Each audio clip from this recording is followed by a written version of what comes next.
There's no room for you, Mom. The words land like a door closing on the other end of the line. A soft click I hear all the way through my chest. My hand is steady around the porcelain teacup I forgot to drink from cool now, a pale ring of amber staining the saucer like a watermark left behind by a drought. On the table beside it, a sun-faded photo of us at the lake waits under a magnetized clip. My son's arm slung over my shoulder, the children shiny with sunscreen, the dock cutting a neat line into the water like a promise. No room. As if I were luggage someone could pay to check and feel clean about. He keeps talking, light, breathy, apologetic in that careful way good people excuse themselves from small cruelties. It's a small cabin, Mom. Maybe next time. In the pause, I hear the clatter of dishes, the easy laughter of a life moving past me. A drawer slides shut. Somewhere in that kitchen I know too well, someone opens a window and the hinge squeaks. A squeak I used to oil when I still carried spare rags in my pocket, the way some women carry lipstick. I see, I say, because what else is there to say that won't tip the whole shelf over? The teacup is cool enough to abandon without guilt. The photograph's edge curls up, a small wave of paper that wants to move but doesn't. An old habit rises in me, the urge to fix things invisibly tighten the loose screw, press the bubbling wallpaper flat, take the midnight shift no one wants. It has always been my way to make myself thinner, quieter, easier to pack away. Mom, you there? I'm here. My voice is a calm floor he can walk across without looking down. I watch a dust mote drift through a stripe of afternoon light and settle on the glass over the photo, dimming our faces as if the room itself agrees. He tells me they'll send pictures. He asks if I'll be all right for the weekend, as though my life were a plant that might not take water. I can hear him already half-turned toward his plans. Have a lovely time, I tell him, and he promises to call when they arrive, which we both know is a promise with a loose knot. When the line goes dead, the house is so quiet, I finally hear the clock over the doorway. It ticks in tiny knife strokes. A tiny draft moves through the room and trembles the edge of a letter I've never opened, the one my late husband wrote on a Tuesday, years ago, and tucked into a recipe book I used to reach for when the children were small and hungry, and the world felt simple enough to season by taste alone. The envelope is ivory, sealed shut, our old address in his careful cursive. I keep it on the table like a lighthouse keeper keeps a lamp, for reasons that are not practical and do not need to be. I set the teacup straight so the stain aligns with the saucer's gold rim. I press the photograph's curling edge flat with my finger, gently, as if not to wake something. Through the window, the afternoon clouds build into low gray barges that will push the evening in early. Somewhere across town, a train calls out a sound that has always felt like leaving even when it's only passing through. Small cabin. Maybe next time. The words make a small, neat box around me, and for a moment I fit myself into it the way I have fit myself into every tight space they have offered.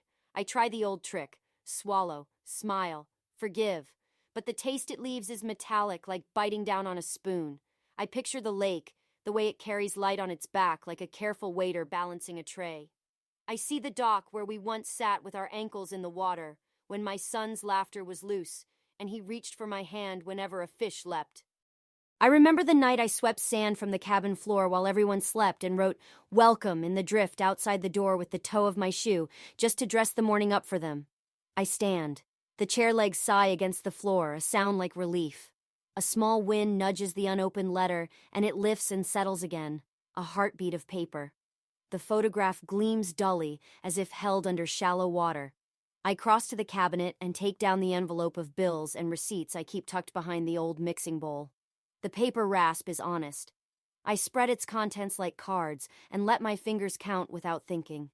Warmth rises in my face, not from anger, which is a fire too loud for this house, but from something steadier, lower, like the coal bed of a stove you can cook on all day. In the hallway mirror I catch myself, hair pinned back, collar straight, a posture I have always saved for company.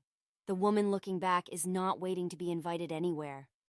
She is only measuring the distance between where she stands and where she wants to be. On the table, the teacup keeps its circle of cooling light. The photograph refuses to argue with me. The letter keeps its counsel. I tilt the picture frame forward so the glare does not wash our faces. In the cleared glass, I can see the slope of the dock, the way the boards grew pale and furred from years of feet and water. My hand finds my handbag by memory. My thumb strokes the clasp, and the click when it opens is more satisfying than any apology. I do not rush. I fold the bills once. I slip them into the pocket where I keep old hotel pens and marbled mints from dinners I ate alone and enjoyed anyway. Small cabin, I say into the quiet, as if the room and I are in on a joke. The clock keeps sawing the day into usable pieces. I pick up the phone again and hold it to my ear.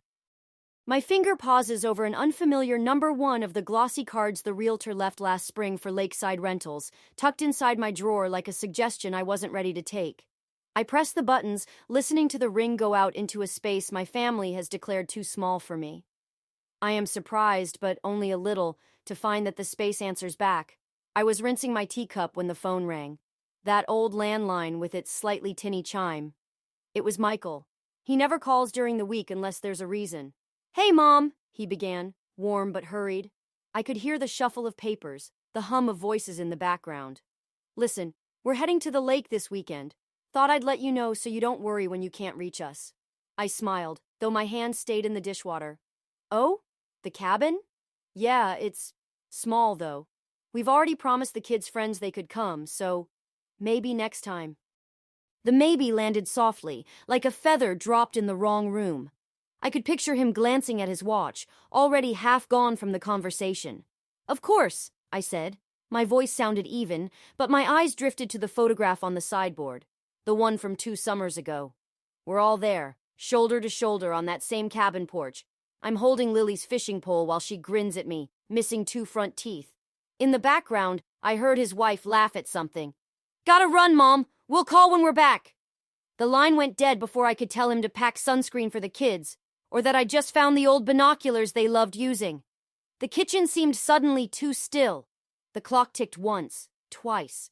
I dried my cup, set it in its place, and smoothed the tea towel on the counter. Outside, the late afternoon light had gone silver over the garden, making the petals of the roses look colder than they were. I stayed there a moment longer, my hand resting on the edge of the counter, as if I needed to hold myself steady. The next morning, I made tea and forgot to drink it. The cup sat by the window, steam lifting for a minute, then giving up. A faint ring formed on the saucer amber inside gold, and I told myself I'd finish it after I watered the fern. I didn't. An hour later I returned and the surface had skinned over, a thin film that wobbled when I nudged the cup. I pressed the film to the rim with my spoon until it slipped under and disappeared. It seemed a ridiculous thing to feel sorry for. I put out 2 slices of bread and then put one back. Old habits. Setting places for people who won't sit down. Breakfast for one should be simpler, but it isn't. It's just smaller. I buttered the toast to the edges, out of respect, and ate it standing up while the kettle sang again for no one.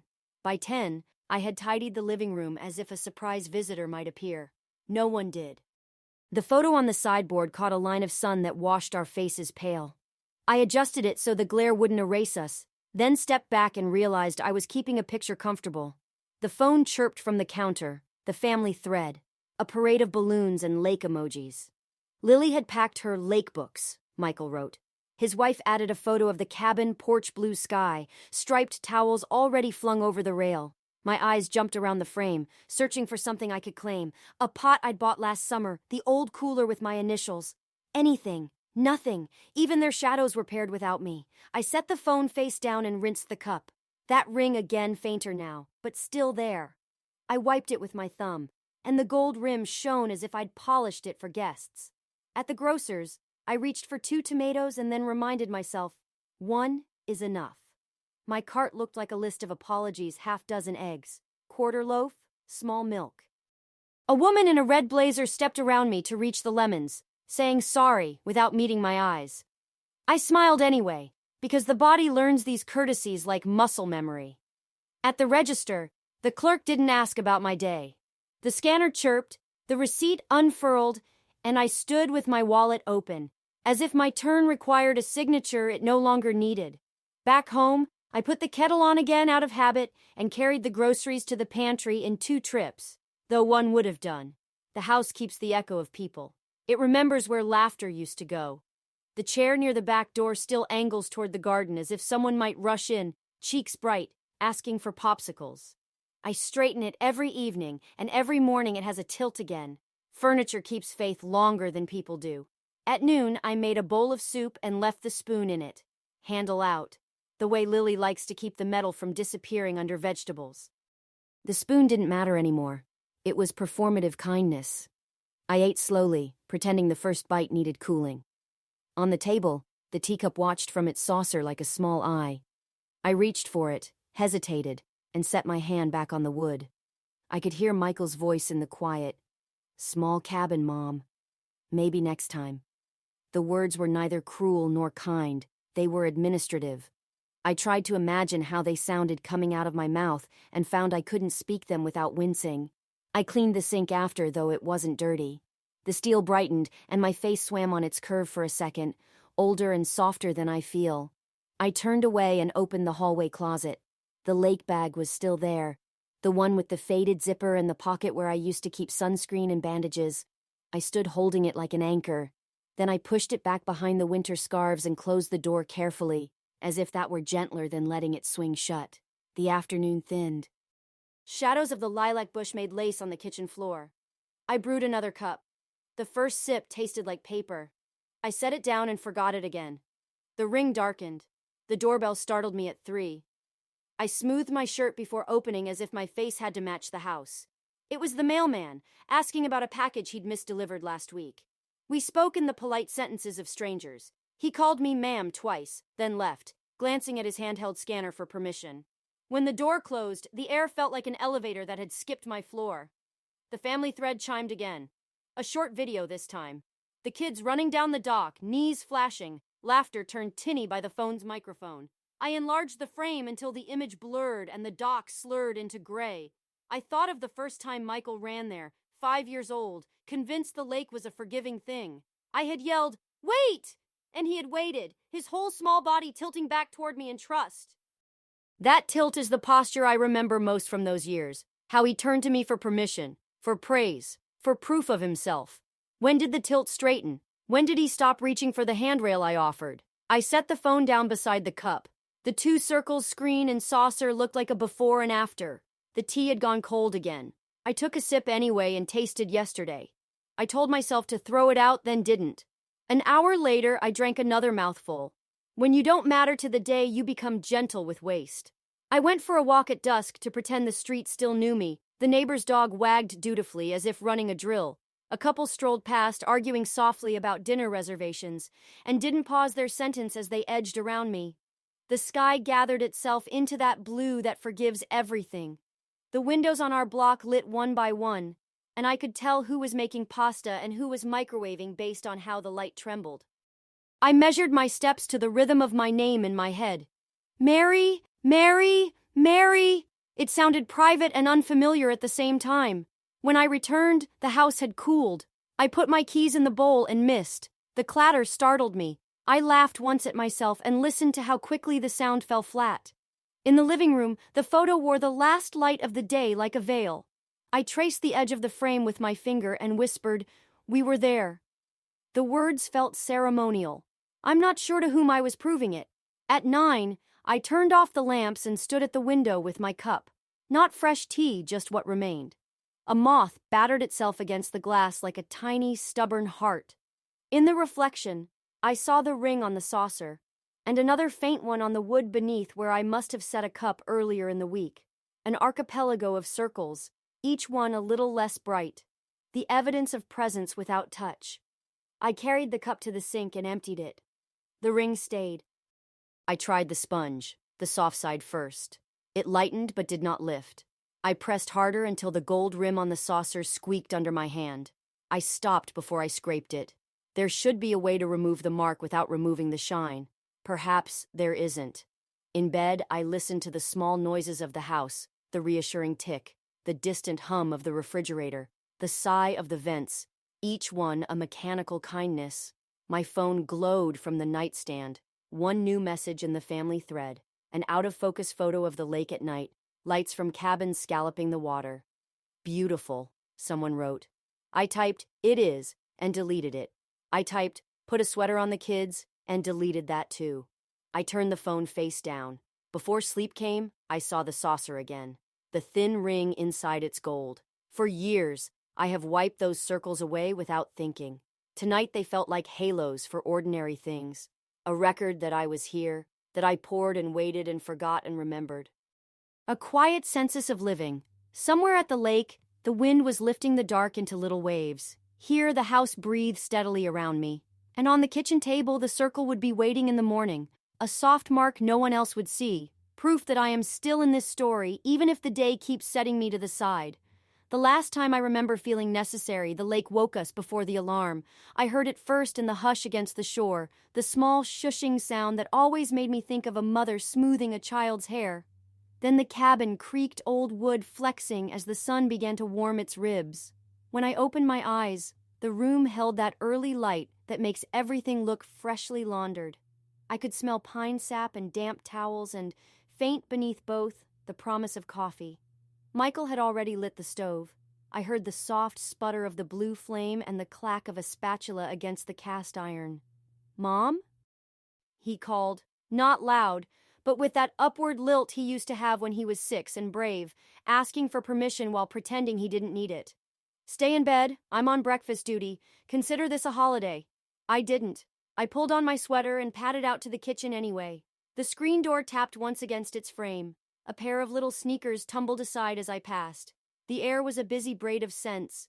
Bacon curling at the edges, batter swelling into pancakes, the sweet citrus of the dish soap someone had dripped on the counter. Outside, the dock threw a long, straight shadow over the water. Lily stood at the end of it, still in her pajamas, cupping her hands to shout at a gull as if it were a neighbor she could summon by name. "Go sit," Michael said, gentle and bossy all at once, and he kissed the top of my head while he slid a pancake onto a plate. He made them too big, the way men do when they love the person they're feeding. He'd stirred blueberries into the last bowlful just for me. The spoon left blue constellations across the rim. The porcelain teacup. My cup waited at my spot, warm already, the gold rim catching the first light. "Don't move that," he told the kids when they swarmed the table, and he shifted it closer to my hand as if it were part of the place setting of me. I sat, and for a moment I did nothing. My chair knew my shape. The cushion held the faintest scent of sunscreen and lake wind. Lily barreled in, hair damp at the ends, and climbed straight into my lap with a chatter that filled the room top to bottom. "Grandma, the water is silver and the minnows are like sparks, and Daddy says they're not hungry, but I think we should still feed them toast." Michael flipped another pancake without looking, the way my husband once flipped them on Saturday mornings when money was thin and tenderness had to be shown with flour and heat. "Toast for minnows is illegal," he said solemnly, and slid a pancake onto her plate shaped like a lopsided heart. He glanced over the pan then, toward me, a brief look that was a question and a thank you tangled together. "How's the tea? Did I get it strong enough?" "Perfect," I said, and it was. The cup fit my hand the way a familiar song fits the mouth. I pressed the warm porcelain to my lip and felt the heat gather in the hollow of my cheek. The saucer kept its clean circle, no ring, no neglect. Lily's foot knocked against the table leg, making the surface shiver, and Michael reached out automatically to steady my teacup first, then the syrup bottle. That tiny practiced care, his hand closing around the cup before it tipped, settled me more than any grand speech could have. We ate in that tumble of family sounds you only notice when you've been away from them. Forks clinking, an oops that leads to a napkin, the soft thud of someone's elbow against wood while they laugh. Between bites, Michael stood by the stove, shoulder propped against the door jamb, watching us with a satisfied concentration that made him look like the boy who once built a fortress from couch cushions and declared it a castle. "Mom taught me the secret," he told the kids, tapping the edge of the pan. "You let the batter rest 5 minutes so the bubbles behave." "Right, Mom?" He grinned. "Everything I know about breakfast came from you." Everything I know about mornings, I thought, but only nodded. I poured more tea. He refilled the kettle without being asked. After we cleared the plates, his wife beside me, both of us reaching for the same dish towel and laughing when we caught hands, Lily tugged at my sleeve. "Doc first," she said with absolute authority. We walked down together, the slats warm under our bare feet. The lake lifted its small breath to meet us. Lily handed me the fishing pole because, of course, I was the one who knew how to thread the bread and pinch the line. Michael followed with the bucket. He set it down so it made that satisfying wooden knock, and then put a hand, brief and firm, on my shoulder. "You sit," he said again, softer this time, and I did, because in that moment, it felt like obedience to love. He took my teacup with him and came back a minute later holding a fresh pour, steam curling like handwriting. "Extra hot," he announced. "For the boss." The kids cheered as if tea were a triumph worth celebrating. I laughed and the lake carried the sound out and sent it back, a low echo that made it larger. For a long while there was nothing to do but be wanted. I was asked for the time we should break for the beach, for the location of the sunscreen, for the trick to getting sand off small feet without tears. I gave each answer like it was a recipe. My voice had weight. It made shapes in the day. When the afternoon thinned into that honey-colored hour and the children drooped, Michael built a small fire in the ring of stones I'd arranged years ago. He handed me the first marshmallow, like an honor, and when the sugar blistered just right, he held the graham cracker closer to my mouth. Ridiculous theater, saying, "Quality control." His wife leaned against the railing, smiling at him, smiling at me, and for a moment we were each exactly where we belonged. Later, after dishes and stories, the teacup went on the sill to dry, catching the last stripe of light. Michael lifted it carefully, toweling the gold rim with the hem of a dishcloth, and said to no one in particular, "This one's Mom's. Don't chip it." He set it in the cupboard at eye level, not tucked away, not above anyone's reach. My place persisted even after the lights went out, the cup there to mark it until morning. Now, when I stand at my own sink, I can still feel the warmth of that same porcelain in my palm. The gold ring of the saucer is with me, even with the new faint circle that lingers no matter how I wipe. I touch the rim with my thumb and remember the weight of his hand steadying it. I remember the way he asked if the tea was strong enough, as if strength were a thing we could calibrate together. In the photo on the sideboard, you can almost see the cup if you know where to look. A bright dot near my right hand, a small proof of care. The lake is far tonight. The house is quiet. But I lift the cup and it warms despite the cooled tea, warmed by my remembering if not by the kettle. There was a time the day arranged itself around me like chairs around a table. The dock knew my steps. The stove waited for my spoon. My son balanced the whole room by the simple act of keeping my teacup from tipping. That's how love looked, then ordinary and exacting. It had weight, and it made shapes in the day. I set the cup down gently, and the saucer takes it without complaint. The circle it leaves will be there in the morning, just as the cupboard in the cabin still holds the outline of its base on a middle shelf, the faint ring where he dried it and put it carefully away. If I close my eyes, I can see his hand again, reaching, steady, sure, and for a breath or two, I stand at the edge of that same wooden dock, and the lake lifts its quiet to meet me. It was late afternoon when the phone rang. Michael's name lit up, and for a heartbeat, my chest lifted in that old, instinctive way, the way it used to when the children called just to share a bit of their day. "Mom," he said, his tone unusually light, "you'll never believe it. The cabin has a spare bunk after all. One of the kids' friends can't come." I laughed softly before I could stop myself. "Well, isn't that something?" There was a pause on the line, like a page being turned. "Yeah, but we already told Lily's friend she could still have it for her cousin. You know how it is." I knew. I always knew. But for that brief moment before the explanation, I had pictured myself there. The scent of pine and wood smoke, my hands wrapped around a mug on the porch. We chatted for another minute, his words casual, my voice even. After we hung up, I stayed at the table, my teacup cooling beside me. The light outside had shifted to that pale blue-gray that makes the day feel smaller. On the sideboard, the photo from 2 summers ago caught the fading light. I traced the glass with one finger, the memory warm and whole in my mind, and already just out of reach. By the time I rinsed my cup, the warmth in my chest had gone, replaced by that familiar, careful emptiness. By the time evening settled, the house felt like an unused stage, the props all in place, the actors missing. I sat in the kitchen with the lights off, the window a dark mirror. My reflection hovered faintly over the garden beyond, where the wind had knocked over the ceramic birdbath I'd set there years ago. It lay on its side in the dirt, the shallow bowl holding nothing but a single dead leaf and a film of rainwater. I could have gone out and righted it. Once, I would have, without thinking, without needing to ask myself why. But tonight, I just watched it. The water trembled when the wind touched it, then stilled again. A tiny pond no bird would visit. The day's silence was a weight across my shoulders. Even the hum of the refrigerator felt too loud, reminding me I hadn't cooked anything worth keeping cool. I'd eaten a slice of toast at midday, not because I was hungry, but because I couldn't think of what else to do with my hands. I tried to read, but the words slid away. Tried to sew a loose button, but the thread snagged twice before I set it down. There's a particular kind of tired that has nothing to do with sleep. The kind that comes from being overlooked so thoroughly, you start to believe the looking isn't worth the effort.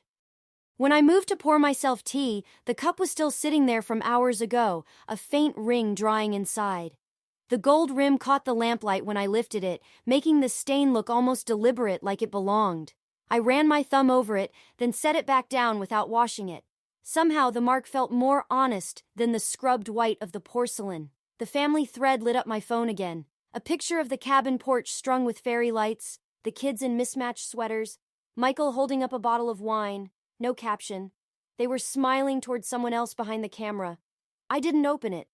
I just watched the notification fade from the screen, leaving the dark reflection of my own face behind. Somewhere outside, a car passed, its headlights sliding across the walls, catching the edge of the photo on the sideboard.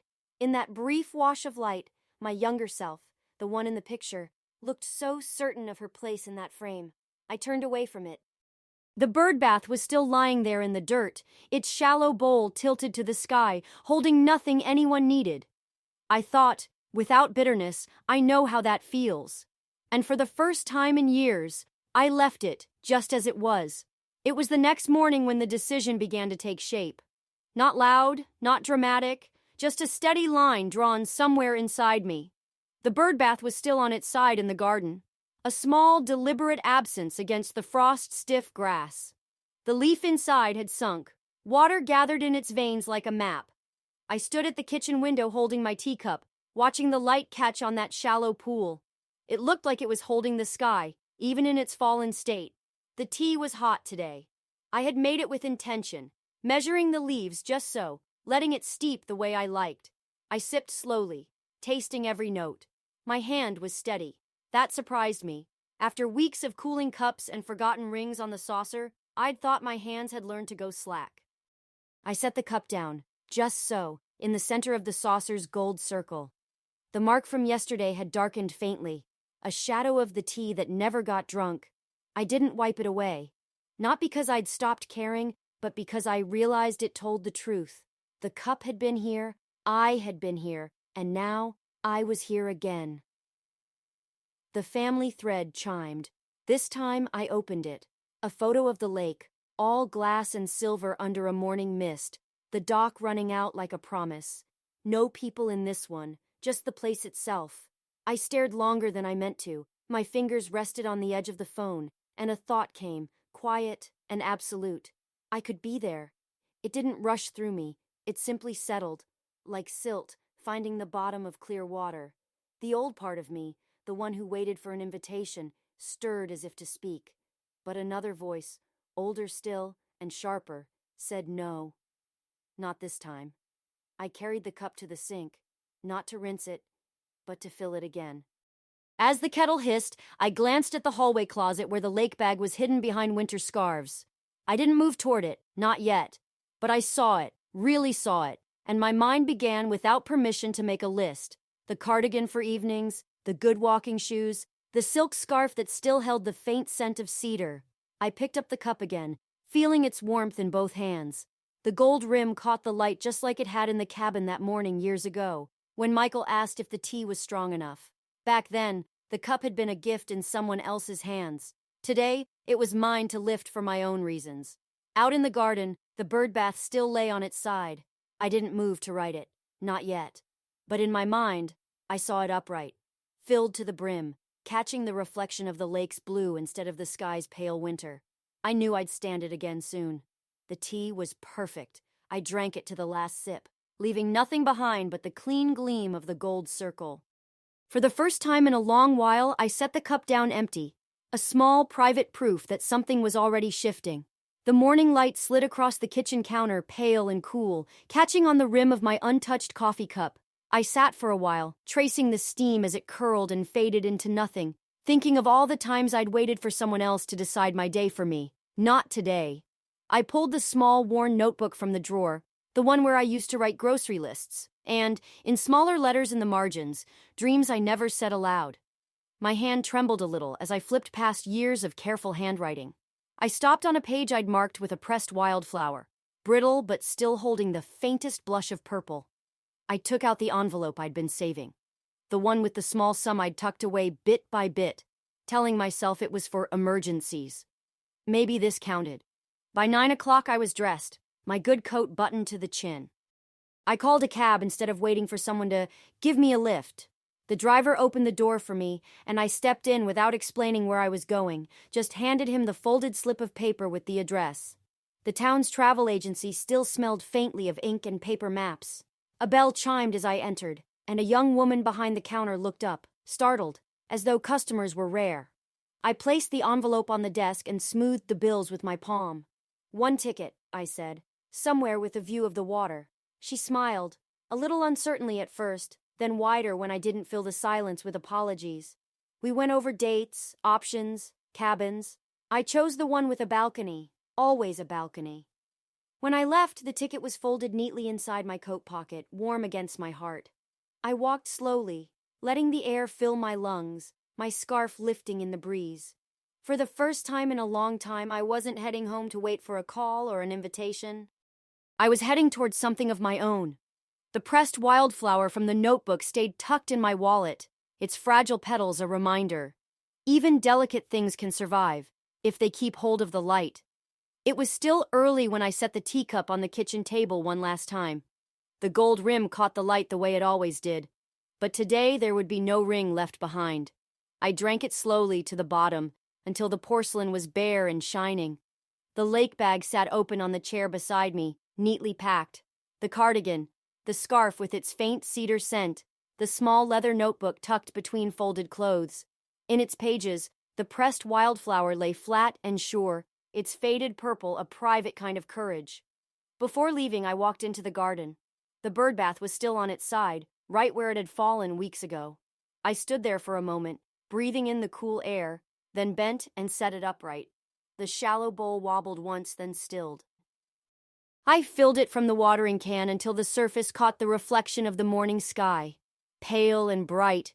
Inside, I took the photograph from the sideboard, the one of all of us at the cabin 2 summers ago. My fingertips lingered on the glass. Then I slipped it into the drawer beneath, laying it flat among old birthday cards and recipe clippings. Not thrown away. Just put away. I left the teacup washed, dried, and turned upside down in the cupboard. No longer waiting on the table for a hand that wouldn't come. When the car pulled up, I locked the door and stepped out without looking back. The lake bag felt light in my hand, balanced, as if it had been waiting for this moment too. As we drove away, I glanced once in the side mirror. Through the blur of distance, I could still see the birdbath catching the sky. Full, steady, and standing on its own. The train slid north through a landscape of winter water and bare trees, their limbs inked against the sky. I sat by the window, the lake bag tucked neatly beside me, my hand resting on the folded ticket. The air inside was warm, and the rhythm of the rails made each breath feel measured, deliberate. I didn't think about who might notice I was gone, or who might not. The need for that had gone as quietly as the mist lifting from the fields outside. Instead, I thought about where I was headed, a room with a balcony, a view of the water, mornings steeped in my own kind of peace. When the train curved toward the lake, I caught the first glint of it between the pines. Silver, calm, and stretching wide, it didn't care who had been invited or left behind. It simply was, holding the light in its own way. At the station, I took my time stepping down, feeling the firmness of the platform under my shoes. No one hurried me. No one directed me. The air was cool and clean, the faint scent of wood smoke drifting from somewhere unseen. The hotel was only a short ride away. The lobby smelled of cedar and fresh coffee. A fire snapped in the stone hearth. The clerk handed me the key, an actual brass key, cool and heavy in my palm, and said, "Enjoy your stay, Ms. Carter," as if I were expected, as if my presence was part of the place's order. The suite was bright and still, its windows thrown open to the lake. I stepped onto the balcony, leaning on the smooth rail. Below, the dock stretched out into the water, empty and waiting.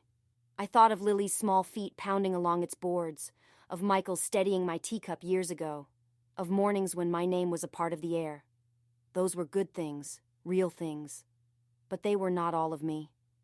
I unpacked slowly, setting the notebook on the desk, the pressed wildflower visible between its pages. The teacup I'd brought, my own, gold rim intact, I placed on the table by the window. Soon it would hold tea made just the way I liked it, and I would drink it to the last sip every time. That evening, I dined on the balcony under a canopy of string lights, the lake dark and glassy below. The silence was not empty here, it was full, of water lapping at the pilings, of wind passing through the pines, of my own steady heartbeat. I realized I was smiling, not for anyone else's sake, but because the day had fit me perfectly. When night settled, I left the balcony door open a crack so I could hear the lake in my sleep. The gold rim of the cup caught the lamplight one last time before I turned it down for the night, clean and dry. Lying in bed, I pictured the bird bath back home, standing tall in the garden, holding its bright circle of sky. In the morning, it would catch the sun, and maybe a sparrow or two would come. I would not see it, but I knew it was there, upright, full, steady. So was I. Sometimes, the best revenge is simply showing up and standing taller.